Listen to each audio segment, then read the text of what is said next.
Hi, everyone. Welcome to this joint session of the Civil Rights section and the Criminal Justice section.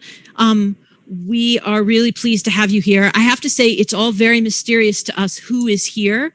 We can't tell if anybody is here. So if you're here, just to kind of increase community, just put in the chat who's here. That way we'll know who's around and be able to see you. So we've got a great panel today. We're hearing from Andrea Armstrong from Loyola New Orleans, from Sean Hopwood at Georgetown, from Sharon Dalvich at UCLA, and Sheila Betty from Northwestern, and then Pam Carlin from Stanford. And I'm not going to do more elaborate introductions than that because they're all awesome and you can read all about them on the AALS page, and I would skip something really important and do a terrible job. So instead, we're going to jump right into the program. I'm really relieved to see that there is somebody here. We were feeling a little bit like we might only be talking to ourselves. So thank you for indulging me on that on the chat. This panel was prompted by a project that Sheila and I and David Shapiro did together, which was releasing a new edition of a book about a case book. It used to be about sentencing and corrections, and the new edition is just about incarceration and the law. And the new edition came out a couple of months ago, and this caused the three of us to spend a lot of time thinking about how do you teach about prisoners and prisoners' rights in the current era of mass incarceration to students who have a mixed range of experiences and both past and future involvements with prisons and jails. And how do you make sure that the voices of prisoners are part of that pedagogical experience? How do you cover what's important to cover, etc.? So we came up with this casebook, and I'm just going to share it as a resource before we get started for 1 minute, and then we'll move right along. So this is a website for the casebook. Incarceration and the Law, Cases and Materials. And I urge you to check it out, even if you're not using the casebook. We tried to make the website itself an open source resource for anybody who was teaching in this arena. It's got basically the first full chapter, and it's got, the table of contents and so on. But it has lots and lots of resources by chapter for anybody who's teaching about prisons. So just for example, here's the first chapter. It's got some pictures, which itself we think is really important because a lot of your students have only seen prisons and jails on television. And then for each one, it has all of the opinions. It's got litigation documents. It's got non-case documents of various kinds of various types, and it has an enormous amount of data. This is all posted by chapter, but also if you look at it in other kinds of organizations, the data supplement alone might be useful for you. It's got, well, it's a little slow, but it's got, this, for example, is the incarceration rate over time, that kind of thing.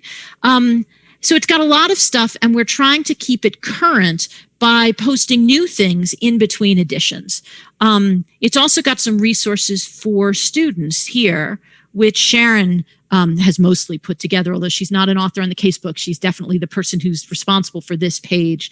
So this is a job search guide and starting out as a prisoner's rights lawyer, etc. So it's got a lot of resources, all of which are open.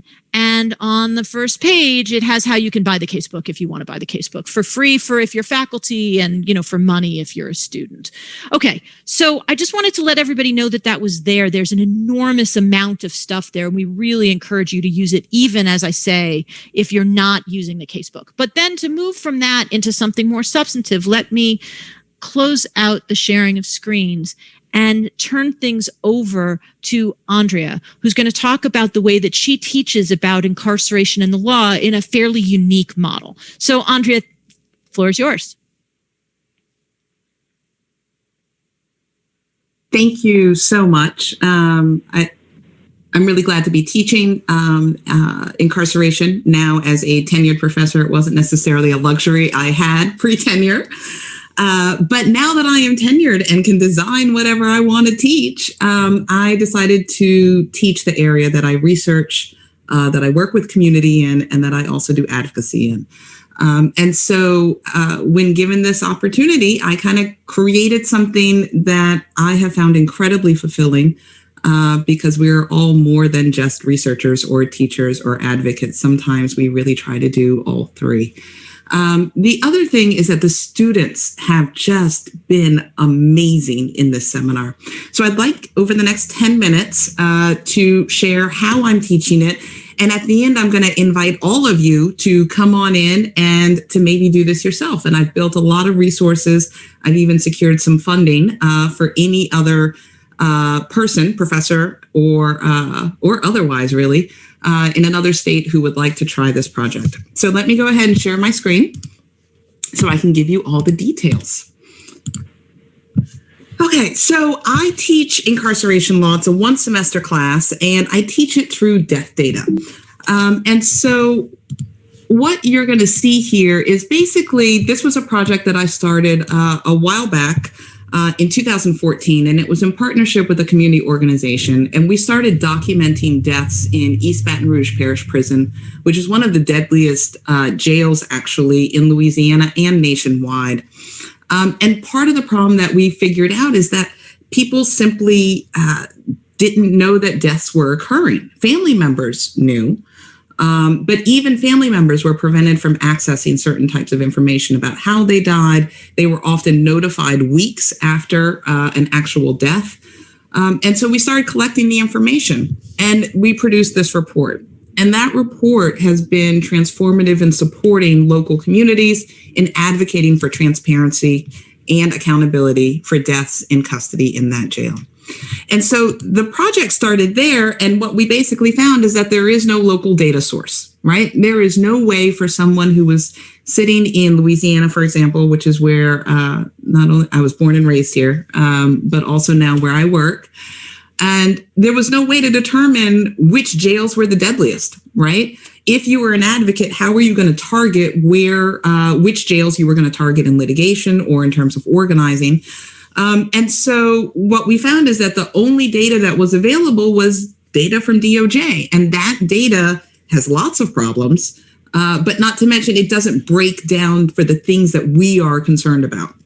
So I started thinking about ways that we could do all of this together. So I created a seminar, and up there you'll see two of my students from last semester acting like the bosses that they are. My students filed, in the first year, they filed 155 public records requests. We served every single jail, prison, detention center, lockup, anything that had bars in it received a public records request from one of my students. And we thought that was going to be the end of it. But together with my students, we've designed a seminar that, one, collects and establishes death data statewide, so we can start to understand why deaths in custody are occurring in different ways. Two, they each have a project where they interview family members and friends, teachers, church pastors, employers of people who have died in custody in the New Orleans jail in particular. And then third, they produce a report about a jail, which includes looking at the local elections for that parish, for the sheriff, looking at budget, finance, oversight, transparency, and accountability. So overall, we have this incredibly productive class, which is actively adding not only to community organizing efforts, adding to data and research nationally and here in Louisiana, because the data sets are now available to budding young PhD students who like to use SPSS. But it's also something that my students themselves have just been empowered, inspired, and really just, they're getting calls from sheriffs in the middle of classes, walking around like, oh my God, the sheriff just called me and I just had to talk to the sheriff, right? It is a burgeoning of skills and spirit. It's just amazing to watch. In any event, this seminar is actually kind of unique because we combine workshop classes with doctrinal classes. So the doctrinal classes pair really well with the casebook, the new and revised version, which is fantastic. I can't support it enough. It can be done without the casebook by topic. That's also available. But it's kind of a survey class. We kind of look overview, what are some of the major areas that are affecting people who are incarcerated. And then we also have workshop classes, and those are our skills building classes. So I partner with a local social worker. It is important we provide support to students around trauma in particular, because my 20 students each semester dive deep into deaths, why they're occurring, how they're occurring, talking to family members, and really documenting the lives that we've lost through incarceration.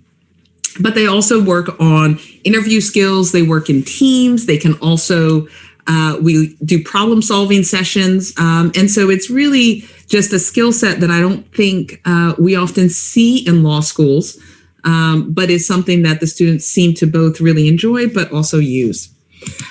So what did we learn? And I'm just going to go through these next slides very quickly. I could spend forever talking about what we're learning, but here's just some of the examples, right? So we are actually finally getting a picture of who is dying and where. We are publishing all of this data for a downloadable data set on a website that other Loyola law students designed for me, called www.incarcerationtransparency.org. And you can go there, you can look by parish, you can pull up names. Pretty soon you'll be able to pull up the individual CJ9s for each individual person who has died. And so we're building this out.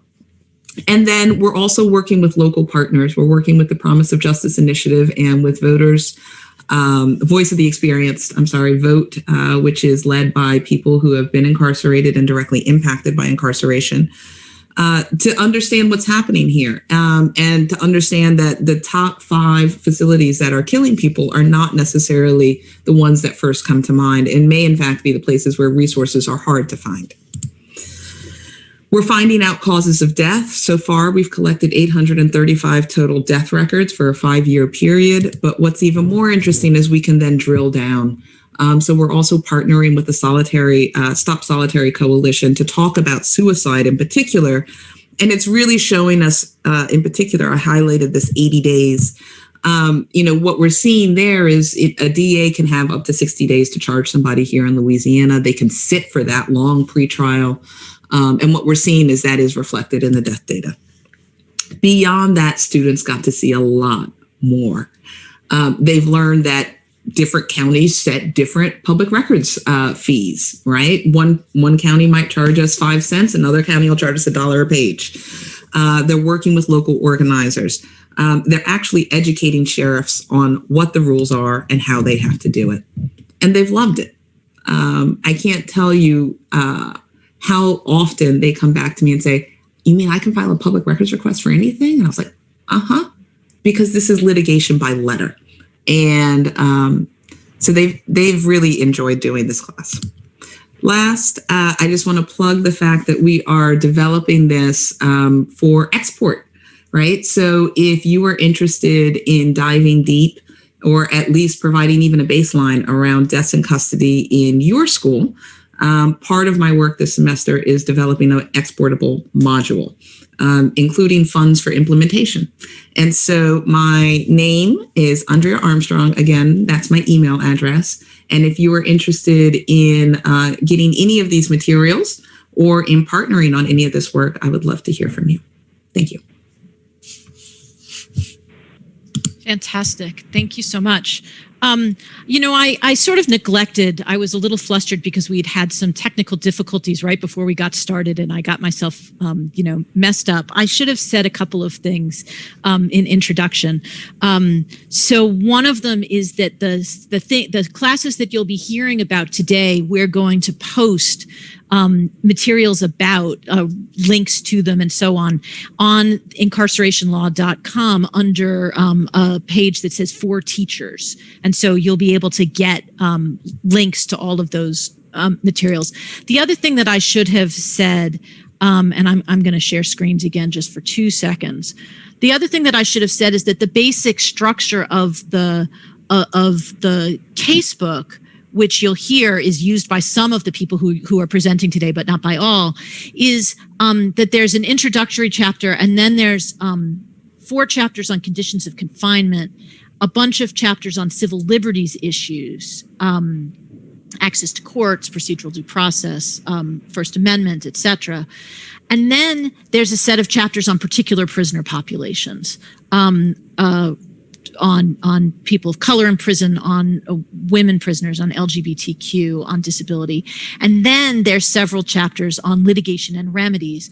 And what you'll hear today is that different people who use this book and who teach this subject find that different parts of this, whether they use the book or not, they focus on different parts of this. I've been teaching about prisons and the law for about 16 years. And each time I do it, I end up focusing a little bit differently on things. And so the idea of the casebook, at least, was to provide some support for everybody doing that. But we're really anxious to create a community of people who teach about this stuff. And so one of the other things that we have is a listserv for people who teach about prisons and the law. And if you want to be on it, all you have to do is email me and let me know. And also, we have this For Teachers page where we're hoping to post both using the casebook and not. This is not supposed to be entirely a marketing session, just, help for each other, sample syllabi and the like. And so the goal of this session was to kind of move that community project forward. All right, I will stop sharing again and turn the floor back over to Sean, who does not use the casebook and has a quite different sort of take on things than Andrea does, and still super interesting. So Sean, the floor is yours. Hey, everyone. Well, I first just want to say thank you for having me on the panel. These are all people whose scholarship I have read over the years and who I admire. Sharon was nice enough to let me come speak to her prison law class while I was still in law school. And so it's good to see everybody, even if it's virtual.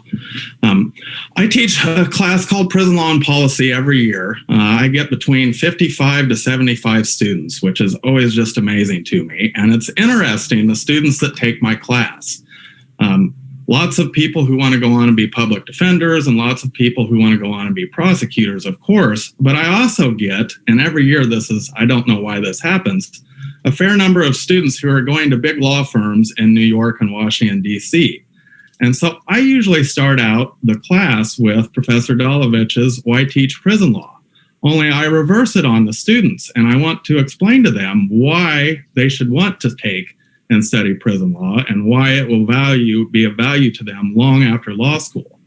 And for those students that are going on to do litigation, I talk a great deal about doing pro bono work. A lot of the cases we study in my class were litigated by pro se petitioners. And part of the reason why the case law in this area of the law is so bad is because of that. And so I encourage first my students to, when they get out in practice in between representing big companies, to take on pro bono cases. And encourage them to do that. And then there are kind of a couple different features of my class that I think are unusual. One is, we study the case law of what rights people in prison retain. We read Supreme Court and Circuit Court cases. My students probably get tired of it, but I actually make them read full cases. I tell them a lot that part of the big trick of being a lawyer is learning how to skim through cases and find out where the interesting and the good parts are, and that's a necessary job skill. So we read the case law, but then we have another part of the class that assumes there was no law out there. How do we fix our prison systems, which are a mess? And we kind of go through various policy pieces. This last year, it was solitary confinement, unique issues facing women in prison, COVID-related issues, the politics of prison reform, and just a couple different pieces. And I center that usually with guest speakers. Students in my class will get to be around and hang around lots of people with felony convictions, including their own professor, because I think I'm the only one that I know that teaches that has been to prison myself. And so, I find that my students come from all varying degrees and backgrounds, and they really have never been around someone who has been to prison. And like most Americans, they have this view of what prisoners are like and what people coming out of prison are like. And that view usually gets shattered through some of my guest speakers. For example, I've had a lawyer named Reginald Dwayne Betts, who's also an award-winning poet and went to Yale Law School, comes and speaks on solitary confinement. I've got a friend named Saquon Merritt that comes and talks about how prison does not prepare people for success on the outside. I've got another friend who comes in wearing 4 different neck chains with badges, and those badges are from all of the schools he teaches at. Johns Hopkins, Howard University, and Georgetown. He is a medical doctor, and he also served 10 years in state prison. In fact, his prosecutor told him that he would never amount to anything, and that's why he should receive a 30-year sentence. So, one of the things I try to get students to understand is, although we're reading this case law, and this is how courts apply this law, and this is how administrators in prisons apply this law, that's not necessarily how the law works in prison. And we talk a great deal about 2 different things. One, how does the law work in prison? And how bad the legal standards are, and how hard it is to get relief, and how hard it is to reform prisons through litigation. And then the other part we talk a great deal about is the litigation process. I spend a lot of time, I tell students that my class is prison law and policy, but the second name should be federal courts, because we spend a great deal of time talking about federal courts and litigation strategy. And the cases I use, all of them tend to show where lawyers or pro se petitioners have made mistakes, whether they didn't get expert evidence into the record, whether there were not sufficiently supported claims, whether they didn't plead the claims properly. And I spend a great deal of time on that because I think it transfers over to every other area of law, for one. But for 2, I get them to understand that lawyering matters. It matters a great deal in this sphere of the law. Particularly when you have judges who have never spent any time around anyone who's been in prison, and who often have the same sorts of views and stereotypes of people in prison and what they're capable of. One of the other things I try to do is get people who come out of prison from various different levels of success. Some, like my friend who's a medical doctor, has gone on and had a amazing success. Dwayne Betts has had amazing success. But sometimes I like to bring people in, and I try to tell students, you don't have to become a Georgetown law professor to be successful after prison. Sometimes it's a guy who's a carpenter and is struggling and explains why the mechanisms for coping with everyday life in prison has very little, relevance to how people cope with life when they re-enter society.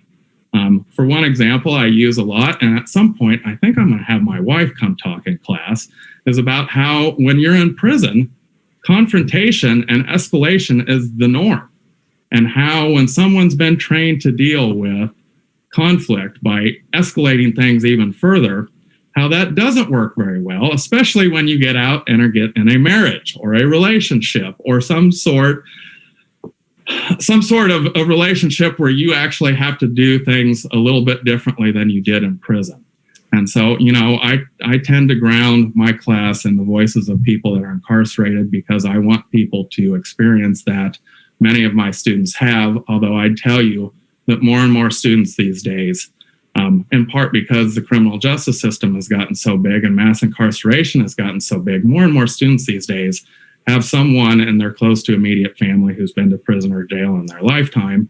And thanks to my good friend and former law school dean, Kelly Testy at LSAC, you all are going to see a lot more students coming in your classes with felony convictions. The admission rate for people with convictions back in 2010 when I started, it was a novelty. But now I know of at least over 100 different students with felony convictions on their background who are coming to law school and wanting to be lawyers and wanting to help fix what, I think a lot of us consider the greatest civil rights issue of our day. Thanks. Thanks so much. Great. So let's move from there to Sharon, who again teaches a quite different kind of class. Oh, you're muted, Sharon.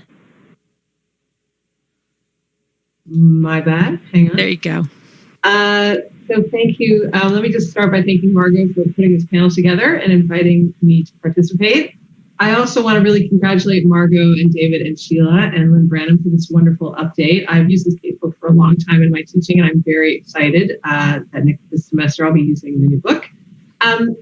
So we've been asked to talk about our approach to teaching this material, and I actually wanted to start with a word about the choice to teach it at all, because most law profs never have to ask whether or why they teach the subjects they study, right? Because in most cases, people are teaching the courses that they took themselves in law school, which was the moment that they learned that those subjects were kind of a standard and accepted part of the curriculum.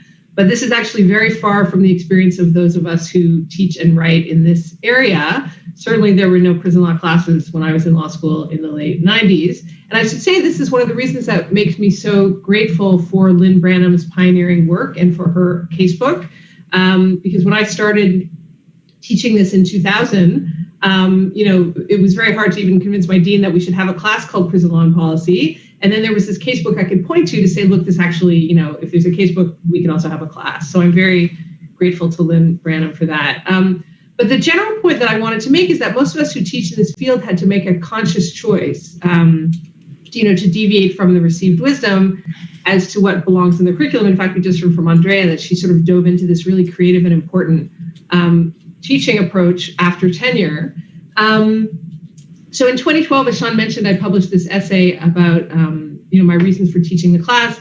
And I won't go into all of them here, but I want to emphasize one reason, I think, which is already, just hearing from Sean and Andrea, it's already a theme, I think, of this panel, which is the desire to make the invisible visible to a community of future legal professionals, some considerable number of whom will be working in the criminal system in some capacity, many of whom, like Sean's students, will not. And, I've often thought it's bizarre that law schools, which all have robust course offerings focusing on the front end of the criminal system, that curricula generally has little about the existing mechanisms of criminal punishment. Bizarre, but true. And in this way, the law schools, I guess, and all of us reinforce an invisibility that is already socially pervasive. And I think, that Sean is describing in his class, he's really trying to break down. And, incarceration by its very nature kind of enables this situation because it is effectively social banishment. And it makes it possible for people sort of to imagine that when people go into custody, they just vanish. But of course, they don't vanish. They just relocate to carceral institutions that are very much part still of society. So when we don't put this class in the curriculum, we help to reinforce this kind of collective delusion that carceral institutions exist, somewhere out there beyond the point where we need to take seriously what happens in them. And I think if we're ever going to get to the point where we're going to have a humane and functional system, we have to push against this notion, and especially for law students, to push against the notion that what happens in prisons isn't a central concern of the law, of civil rights law, of constitutional law, of the criminal legal system in general. And, there are obviously a lot of people outside law schools, journalists, advocates, people who are incarcerated themselves, their loved ones who are working to make the invisible visible. And that's what I think all of us are trying to do with our classes and in our law schools. So like other people, I do much of this work in the classroom. I teach several upper level classes focusing on the back end of the system. In each one, I focus on incarceration. So I teach a seminar on the 8th Amendment prohibition on cruel and unusual punishment as it applies to prison conditions and prison sentences. I teach a survey of the back end of the system, starting with sentencing, ending with collateral consequences and reentry, and obviously covering in the middle alternatives to incarceration and prison conditions and parole and so on. And I also teach a 4-unit lecture class called Prison Law and Policy, and this is the class for which I use this casebook. And I'm happy, of course, as Margot said, to share syllabi or materials and to talk more, whether here or offline, about my approach. But I want to sort of deviate a little bit here from Margot's charge. And in the few minutes I have left, I actually want to say a little bit about the power of exposing law students to this field well before they can choose their classes, right? So to have courses in the field is obviously crucial, but what about all those students who don't take the classes, even if they're on the course catalog, because they've never given any thought to the issues, and so they skip right over the listings, even if they are there.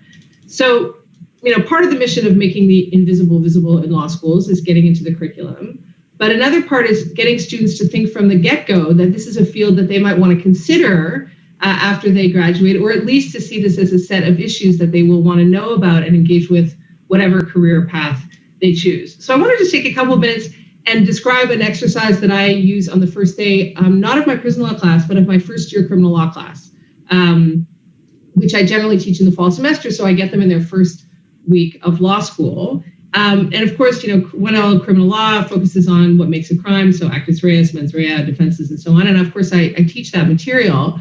But I also employ a number of strategies in that class for making sure that the students understand that the law that we are focusing on in substantive criminal law is only one narrow piece of the system, and that the lived experience of the American criminal system is very different from the idealized vision of a regime seeking defensible theoretical foundations, which is what we focus on in the class. I want them to understand that the real world operation of the criminal system doesn't match this ideal.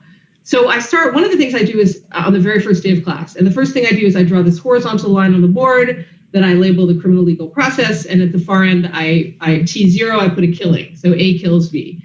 And then I have the class walk me through every step of the official response to that crime, and what we are focusing on is the steps that are shaped and governed by law.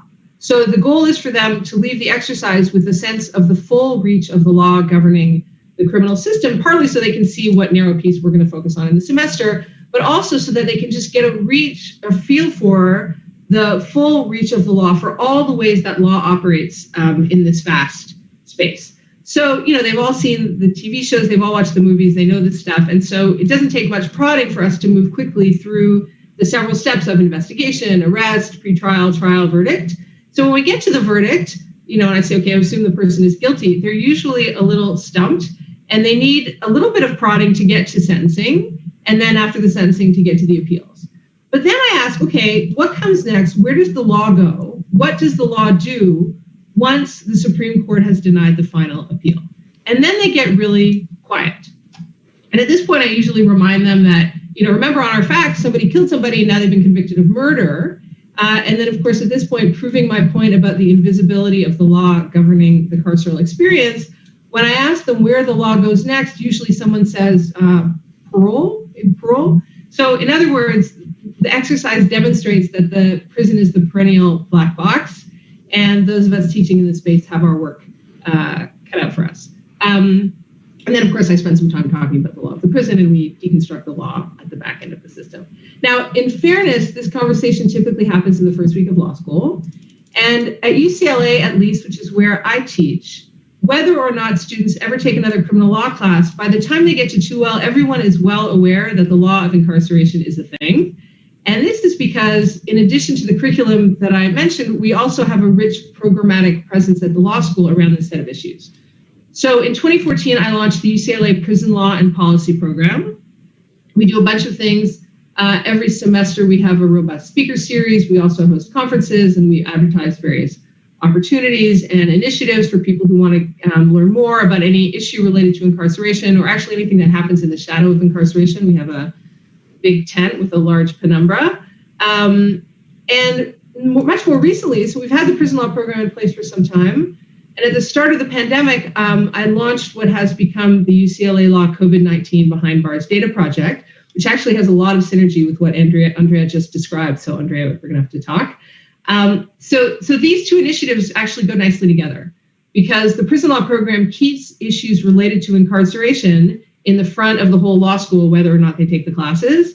And now the COVID Behind Bars Data Project has created opportunities for students to work as volunteers on many aspects of what we do. So we sort of arrived at this combined strategy for exposing law students to the back end of the system where punishing happens. First we kind of teach them about it with speakers and conferences and of course classes, and now we're giving people a chance to roll up their sleeves and get to work.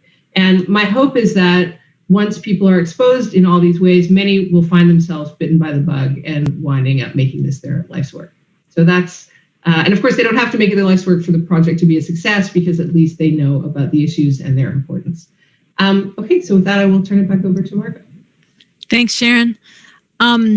So, Sheila, in addition to being a co-author on this casebook, actually is one of the growing but small number of folks who teach law school classes to a mixed group of law students and prisoners, and is basically going to talk about that. So, Sheila, the floor is yours. Great. Can you hear me?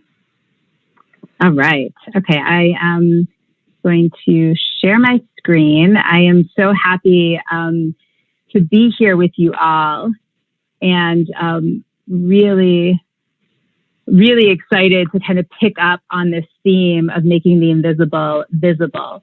I am going to talk about my experience teaching the law of incarceration inside the Stateville Correctional Center, which is right outside of Chicago, where students who are part of the Northwestern Prison Education Program co-learn with law students. And it will surprise no one who's spent time in both prisons and in law schools that my MPAP students far outperform my law students.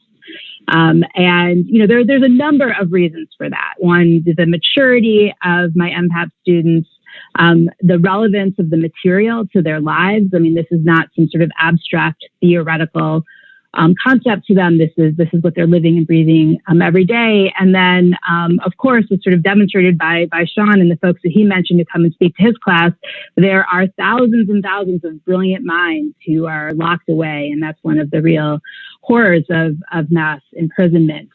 One of the things that is really foundational about teaching the law of incarceration this way is that when my law students step into that prison, they are not stepping into the prison as an advocate or as a tutor or in any kind of helping capacity. They are stepping into that prison on equal footing with the students who are locked up.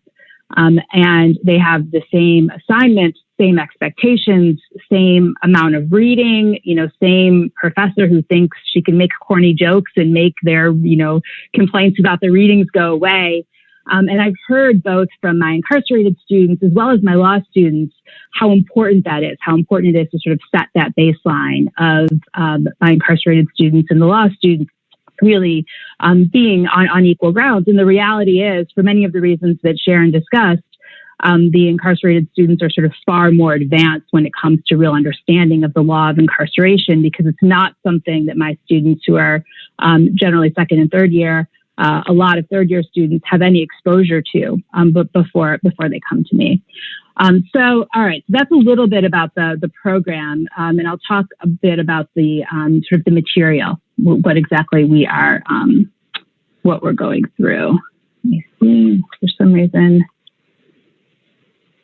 I'm having some technical issues here. All right, for the interest of time, I'm going to keep on going, even though my PowerPoint, it does not seem to be working.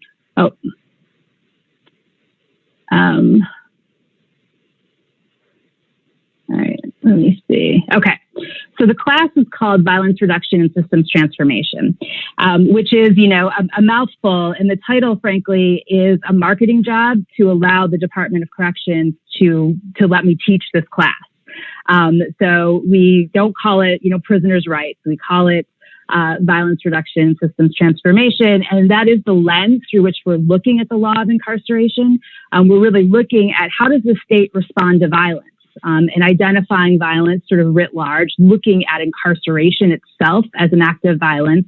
And we also spend some time looking at the state response to intercommunal violence. We do a little bit of review of some sentencing decisions. In every week, it's a 3.5 hour class once a week. We always cover at least one, sometimes more cases. So we've got our doctrine, then we've got secondary materials, secondary sources that will help us place our doctrine in a framework, whether it's critical race theory, whether it's some additional first-person narratives about prison. And then we have these incredibly rich discussions about how the law actually plays out, within the prison walls. And that is where I feel like the real learning happens. And I will make this concrete by talking through my due process lesson plan. So due process behind bars, and focused really primarily on the prison disciplinary system, is something that if you're teaching it in a regular law school class can feel a little dry, can feel a little pedantic. It can be a little difficult to sort of help people understand why prison discipline really matters. But teaching it in a prison, in classrooms where students had to navigate a prison disciplinary process just to be able to sit in that classroom, really helps demonstrate some of the fundamental truths about life in prison. Starting here, and actually I start my class with the due process materials, it also helps my MPAP students, my incarcerated students, sort of ease into this course, ease into interacting with the materials, and really affirms for them that so much of this they are already experts in. And it also, starting here with due process, leads us into conversations really about the purpose of prison, sort of why we have prisons, what purpose are they serving? The starting with due process really lets us land there. So we start with Morrissey and Wolf, the Supreme Court decisions that set out what protections are available when people are subject to really serious disciplinary infractions, when they could be subject to a consequence that would either take away their good time or fundamentally change the conditions of their confinement. And the court says you've got to have a written statement of your charges. Under some circumstances, the ability to call witnesses. Under some circumstances, the ability to cross-examine. And in a kind of impartial fact finder, right? So that's sort of what the brief summary of what the court says there. And for, law students, they're sort of saying, yeah, that makes sense, right? Like that sounds like due process. We understand why in a prison disciplinary proceeding, in an administrative proceeding, you don't get the full due process rights that you might get at trial. So it's truncated, but that sounds reasonable. And my MPAP students are just sort of like, well, none of that can happen. None of that can actually happen in a prison environment. You can't find us an impartial fact finder. You can't give these decision makers the kind of discretion to allow us to cross-examine and expect it to be used with any sort of goodwill. So that conversation where there is this huge delta between what the Supreme Court has said, what actually happens in practice, comes immediately apparent. And the ways in which the two students' sort of expertise really interact it really brings up important, I think, contrast and also provides such a fertile learning ground. The other thing that we do is we look at real life situations. So we look at disciplinary proceedings that have happened. My incarcerated students sometimes feel comfortable sharing. Sometimes they don't for lots of reasons. And I always kind of create the opportunity for folks to share, but don't require them to share.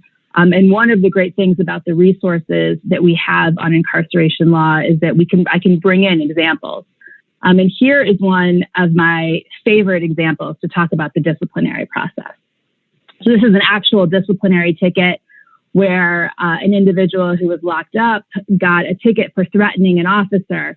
And the officer said that this individual said to him, "If you want to retire in one piece, you will leave me the expletive alone." And the individual who was accused of saying this said during his hearing, "I just told that officer to go retire in peace. I didn't threaten him. I just said go retire in peace."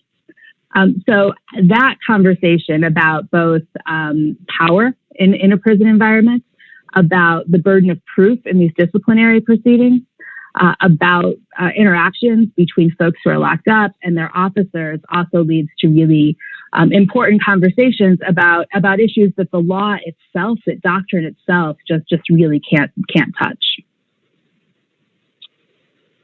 Of course, we cannot talk about imprisonment without talking about race. And the conversations about race and the history of the prison system are front and center, with everything that we're doing in this class, and are also sort of blatantly obvious, both because of who's in the classroom. The students, the law students who take this course are disproportionately Black and brown. And of course, my students who are locked up are overwhelmingly Black and brown. But the conversations that we have about race are both about the doctrine, sort of how does race function, as well as digging into some of the data and some of the research. And much of this is all available on incarceration law, particularly the data. There's so much data out there to dig into, and being able to have it there, sort of one source to be able to pull from, and to know that it's been vetted, I found that to be really useful as I'm teaching this material. The other really useful piece of scholarship that I use here is Andrea's piece on racial disparities in prison discipline, and that being such a way to kind of crystallize how race functions behind prison walls. In discussing Johnson v. California, which is the doctrine we cover here, this is the Supreme Court case about using racial categories in segregation. This is another place where the perspectives of my law students and the incarcerated students just vary significantly. My law students are saying, well, yeah, you're dealing with race. Of course, we should apply strict scrutiny. That's the way it should be. There should be strict scrutiny applied here. And segregation in a prison, that's terrible, right? That's harkening back to Brown v. Ward. My incarcerated students are like, wait a second, you don't understand the first thing about safety in prison. You don't understand what it would be like if prison authorities did not have the ability to understand who we are, where we come from, and take race into consideration. So the Turner Standard sounds pretty good to us because we don't want them having to jump through hoops to justify not locking me up with a white supremacist. So again, the conversations that come out of being able to talk about what the court has decided and what actually is happening in prison administration really provide such rich learning opportunities that wouldn't exist if both my law students and my incarcerated students weren't sharing space together. And then the other thing that we do in the section on race is really explore the Reimagining Prison report that was put out by Vera. And this report, I think, is really a great resource because it provides a short but really powerful history of the prison system, makes it clear, kind of roots our current system in the Reconstruction in the Deep South, kind of tracks the history, talks about the importance of shrinking the size of the prison system, acknowledges that prisons will likely exist, and if they do, they needed to be rooted in the concept of human dignity.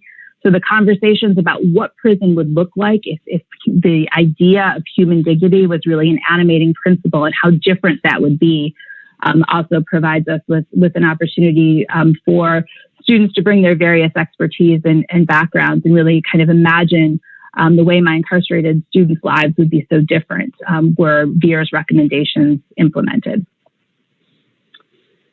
So a couple of final thoughts before I wrap up. I taught this class this last semester, and I was teaching my law students remote, and I was also teaching my incarcerated students remotely.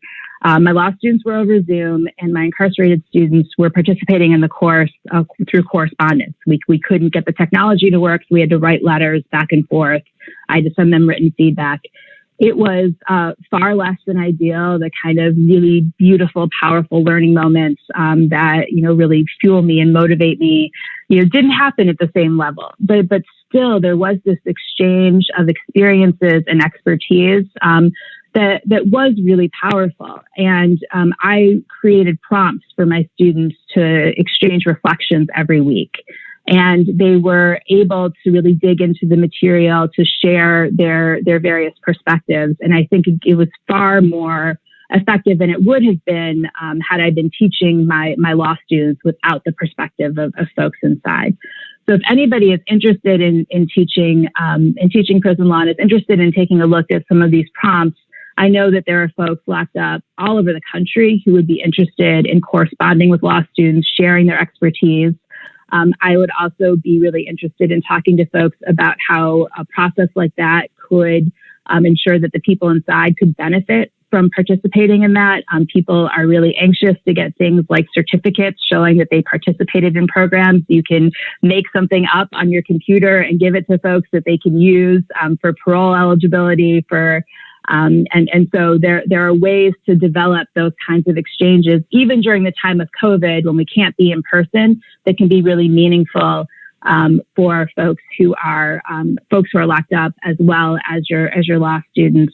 I think we've talked a lot about the benefits of proximity. I think you've heard that from all of the speakers, the reality that, to quote Brian Stevenson, that those who are proximate to the problem really have the solutions.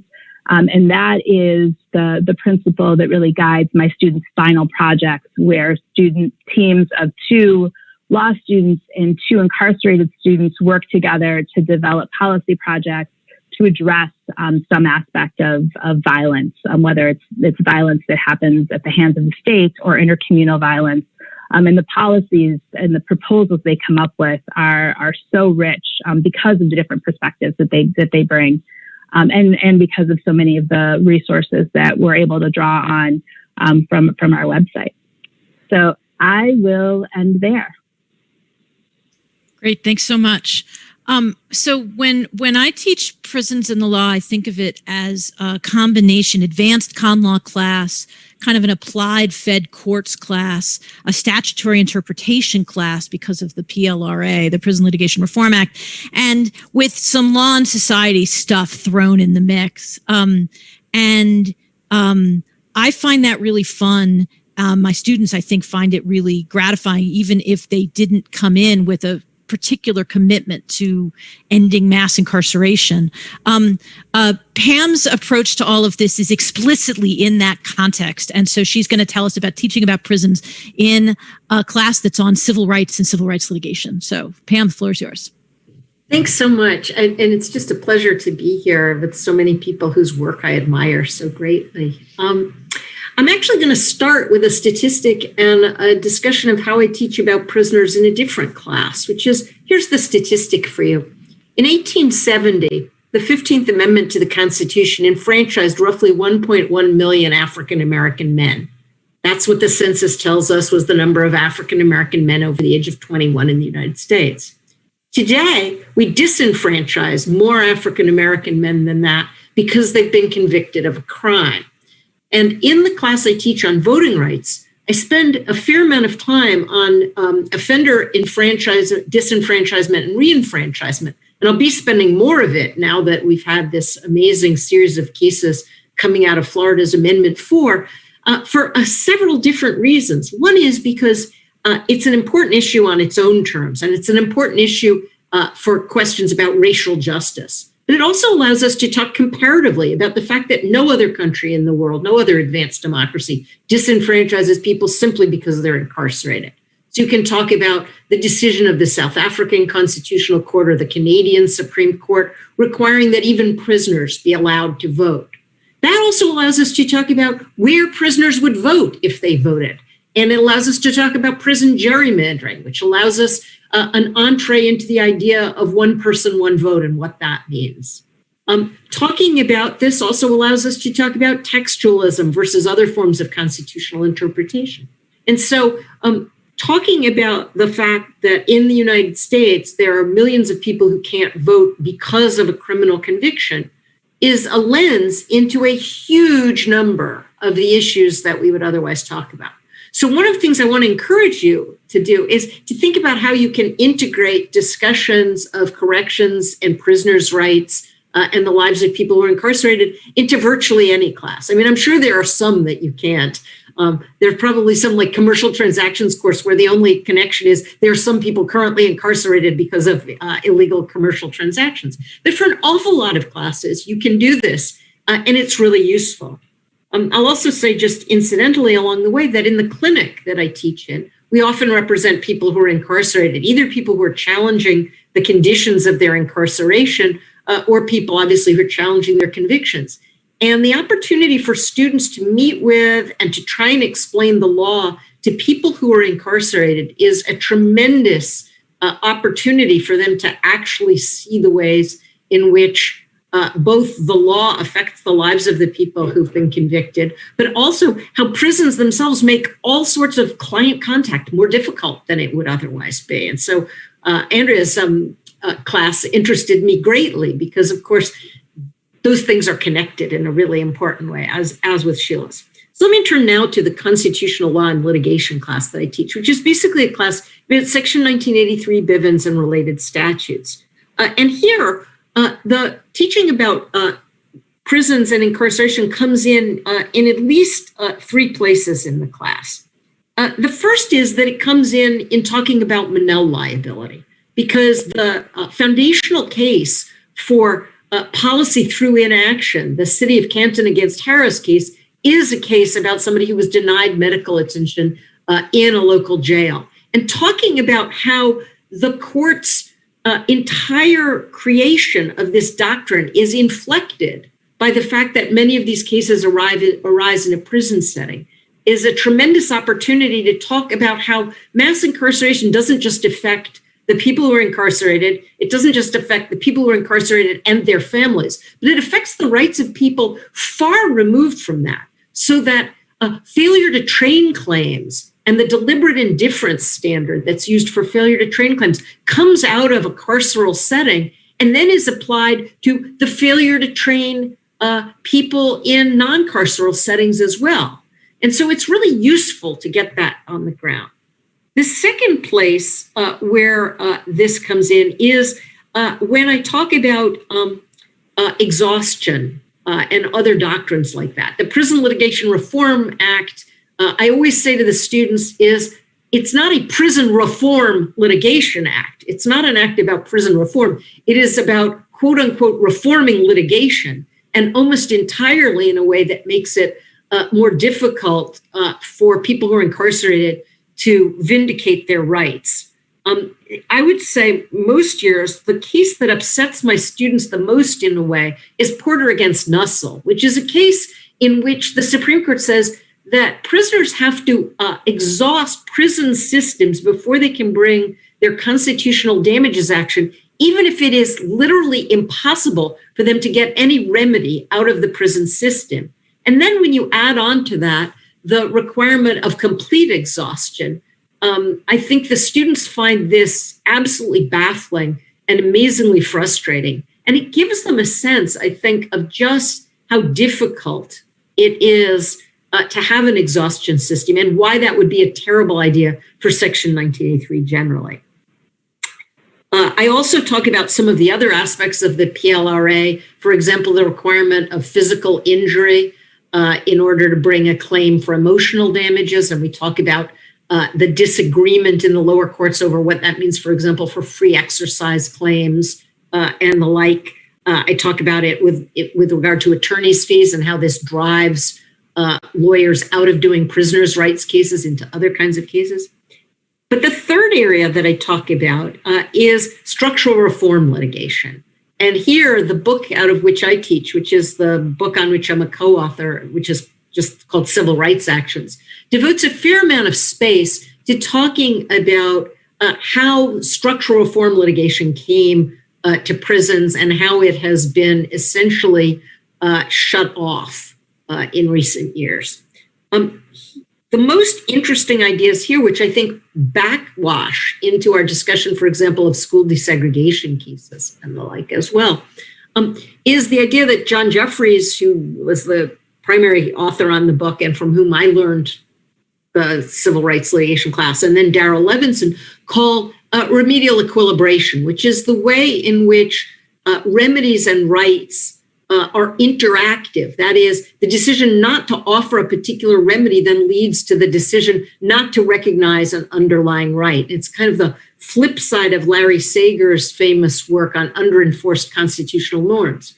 And so really, I guess my message to all of you is that you can teach a huge amount of constitutional law generally through teaching cases that involve the rights of people who are incarcerated or the rights of people who are formerly incarcerated and are now seeking to exercise other rights. And that's why when I if you haven't looked at the website for the book, you really ought to, because you will see that you could teach like all of constitutional law, from First Amendment religion to due process to racial justice to segregation, the Johnson case that was on Sheila's slide. You could teach all of that stuff through prisoners' rights cases. And it's useful to integrate those into your class, even if your class isn't primarily a class about the rights of people who are incarcerated. Great, thank you so much. So we're we're going to have a little bit of time. Unfortunately we can't hear verbally from people, just on the chat. I'll just, while people are posting, if any questions or comments that they'd like to on the chat, I will make one similar comment that also, in a slightly different way. One of the things that these prison law classes allow is also sort of a light version of clinical work. And that's one of the things that we've been hearing. Of course, you could also do a very heavy version of clinical work with one of them. But I have any student who's taking or has taken my prison law class has the opportunity to do supervised research for an advocacy organization. I offer this to friendly administrators at a local jail too, but they have yet to take me up on it.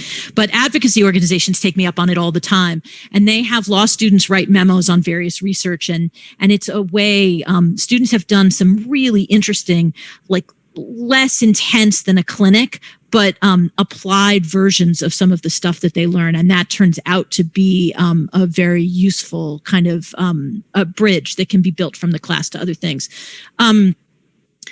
Nobody is posting anything in the chat, so I'll say one more word and then I'll open it to my co-panelists, which is that there is one other resource that people might be interested in knowing about that I'm obsessed with, which is the Civil Rights Litigation Clearinghouse, a different website at clearinghouse.net, which offers narrative summaries of complex litigation, including hundreds and hundreds of jail and prison cases, and also the underlying documents from them, so that anybody who wants to use that stuff to get at the stuff that Pam was just talking about, to understand kind of what structural reform litigation looks like in detail, can find something that suits whatever it is. Like you know, interested in hepatitis, by all means, or you want to do one of your local county jail, it's posted.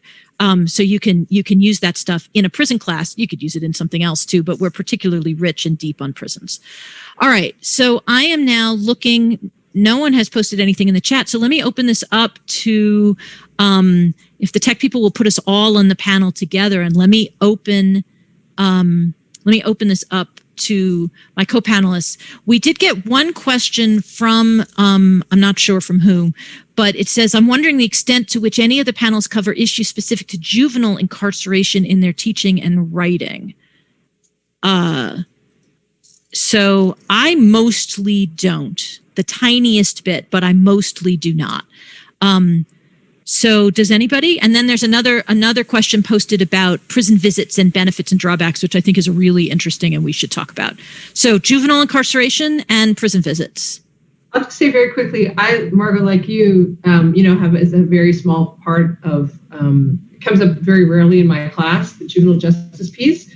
We talk about Miller and Graham in one of my classes, but I will say that I think one of the reasons that, at least for me, I don't, is because I have colleagues who teach, and, I've been Jyoti Nanda, who has recently left us, but for a long time did our juvenile justice clinic. And I think that's often the experience in law schools, that there is another space in the law school curriculum for juvenile justice issues. And somehow when people get to be adults, then the tap shuts off in most law schools.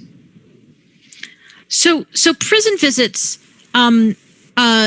I will just say that one of the things that is posted in the For Teachers part of the website we've been talking about is a sort of musing on prison visits. Should you do them? Should you not do them? It's a complicated question. So I generally do them when my class is small enough. But we used to go to a max prison, and the last time I went to that max prison, somebody got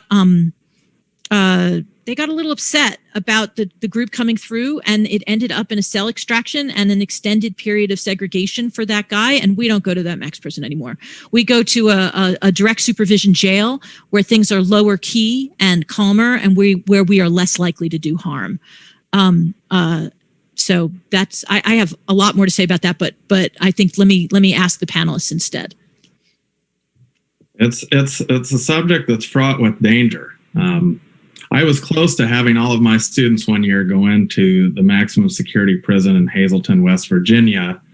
And then the very famous Whitey Bulger got transferred there, and within a few hours in general population got beat to death. And needless to say, the law school administrators were not too keen on me taking a bunch of students in there. But there's another reason why I hesitate sometimes to take students inside, and that was, when I was inside and they would come through with tours, it often felt like the people in prison, that we were the zoo, the show. And they would bring groups of people in and people would just stare at you. And I remember what that felt like. And so, I think it would have to be the right setting for me to feel comfortable taking students in, even though I desperately want to, particularly those students of mine that are going to go on to be prosecutors. It's mind-boggling to me that so many prosecutors in this country have never stepped foot in a jail or prison, given their line of work. And so, would love to hear what everybody else thinks, but I have mixed feelings about whether or not I can do it and whether or not I should.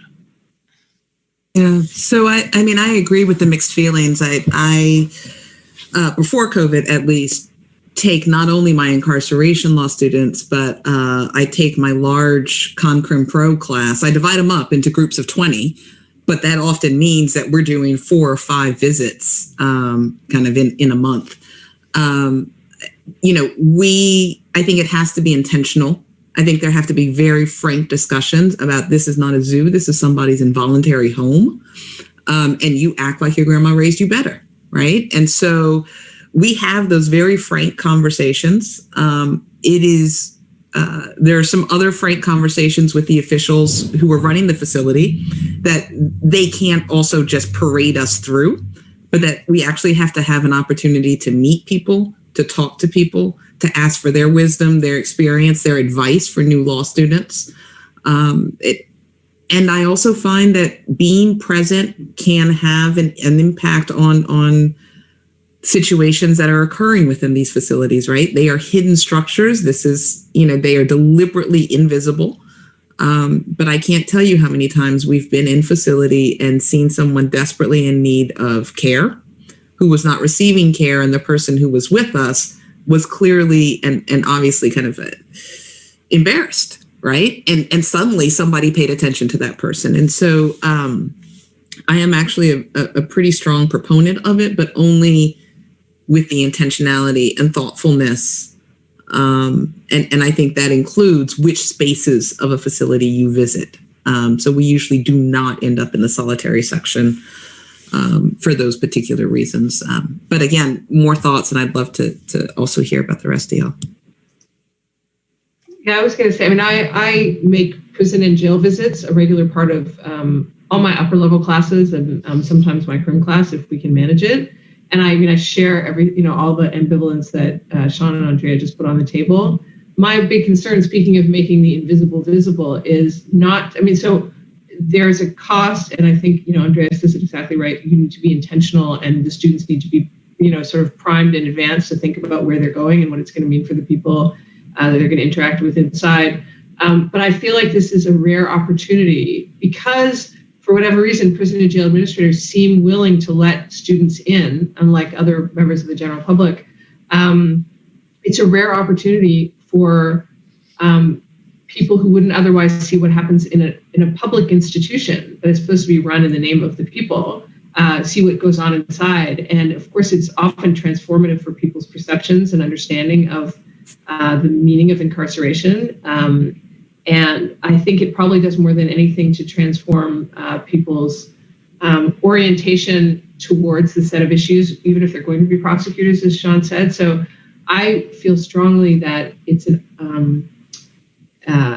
just an opportunity that we should take advantage of so that people will get the full benefit of learning the material. Sheila already manages in a much more robust way to bring people inside and get them engaged. So this is just a kind of minimal opportunity to get some of what Sheila's students are getting over the course of the semester. We represent prisoners all over the country in my clinic, and it's really expensive to get the students to visit our clients in situ. At the cert stage, we often just don't have the funds to do that. But at the merit stage, we always take the students to the place where the client is incarcerated. And I think the students find it an unbelievably powerful moment. We've had a series of cases, for example, with people who are in Angola. and the students, taking the students to Angola and having them realize this used to be a plantation. I mean, it's not a figurative former plantation, it's an actual former plantation. And you see all of these African-American prisoners working in the fields still. And that's incredibly, incredibly powerful for the students. So if you can do it in a form where the students are not simple spectators, I'd highly advise doing it. But I think doing it as a spectator, I mean, I did it as a spectator when I worked in the Brooklyn DA's office. They took us all to Rikers Island. And I felt very uncomfortable. And I think a lot of students would feel very uncomfortable if they're essentially jail tourists in a way, as opposed to encouraging your students, for example, to teach street law. A number of our students teach a street law class in the juvenile lockup in San Jose. And that's perfect for them because they get to see the inside, they get to experience it, but they do it in a format where they're actually, they have a reason for being there other than kind of curiosity. So we have about, 3 minutes left in the schedule. So let me just say what the questions are on the chat, and then if somebody has anything to share on those. One is, has there been a way to get inside or do or shine a light inside, is the phrasing that Madeline uses, during COVID? And another one is, have any of the course experiences touched on predictive systems for prison housing, parole, and so on? Another one is, has there been an increase in interest in recent years? And that's easy. I think the answer to that is yes. And then a final question that somebody asked is, well, what about immigration and incarceration that's related to immigration, and does anything cover that? So we don't have time to cover all of that, but if any of the panelists have anything to say about any of those as kind of final words, that would be great. I'd be happy to kind of talk about how we've collaborated during the pandemic. There's no in-person visitation in Illinois. That was cut off.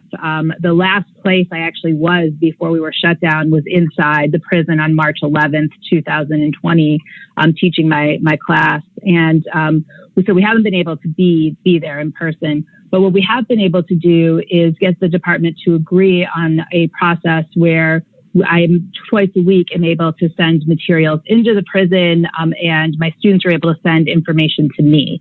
And having that be really regulated through the school there, so that twice a week we're able to have this exchange, has allowed us to be more fulsome than I initially thought it might be. The other thing is that the department has given us some leeway to do some of the kind of relationship building kind of chit chat exchange that you might do. Will tell them about what my kid was for Halloween or what my plans were for the holidays. And my students are then letting me know what's happening in their lives. And much of that right now is about the pandemic and about learning under pandemic lockdown conditions. So what I think the takeaway for me from that is that there are ways to really build relationships that are not resource intensive. It does take a department that's going to be somewhat cooperative, but that, in lieu of being there in person, I do feel like this regimented system of correspondence that didn't go through traditional means really did help us build those relationships. And I know Sharon has done a lot on kind of overall transparency. Well, I was about to say, we have a lot of sort of data that we've gathered, qualitative. Our data is mostly quantitative, but some qualitative. And Kara Met-Ryder at UCI is among the people who is putting together a qualitative data source. So if anybody's interested in talking about COVID in custody, feel free to reach out to me. We also just launched our website, uclacovidbehindbars.org, if you want to take a look. And I also just wanted to quickly put in a plug for something related to what I was talking about. One of the things the prison law program does is we host a listserv called Prison Law JD, and it's geared for current law students and recent grads who are interested in this practicing in this area or this set of issues. And so if you have anybody who's watching who has any students who you think might be interested in being a part of the listserv, please let me know. And I can also share with you, or you can go to Margot's page and share with your students the job search guide that we put together for summer jobs for students who want to do this work. And on the predictive issue, this is an example of something where I think the integration of issues regarding incarceration with other issues is really kind of critical. We worked on a case a couple of years ago called Loomis against Wisconsin that was about a proprietary algorithm that a state was using to make decisions about pretrial release. And the algorithm takes into account gender. Now, if a judge simply said, I'm going to keep you in because you're male, I would have let you out if you were female, it's obvious that would raise equal protection issues about whether that would satisfy some form of exceedingly persuasive justification. And I think that this is big data, and prisons and the correction system is going to be a huge issue going forward, both inside a course teaching about prisons, but also in courses that are going to be teaching about big data and the law and artificial intelligence and the law and algorithmic this and that. And so it's certainly an area that you'll want to take a look at. And the materials in Loomis are all, I think, on SCOTUS blog. And so you can find them there, and they're really pretty interesting.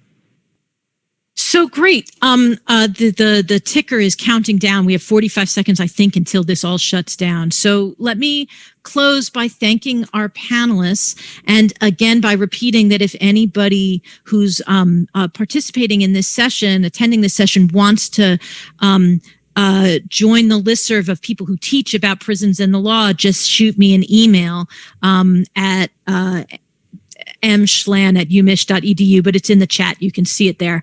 And thank you for joining us, and just offer my regrets that we didn't get to do this in a way that was more of a community building environment where we could all see each other and, chat in the hallways afterwards. But thank you so much. And thanks to all of the panelists for finding time to do this event. Thanks, Margot.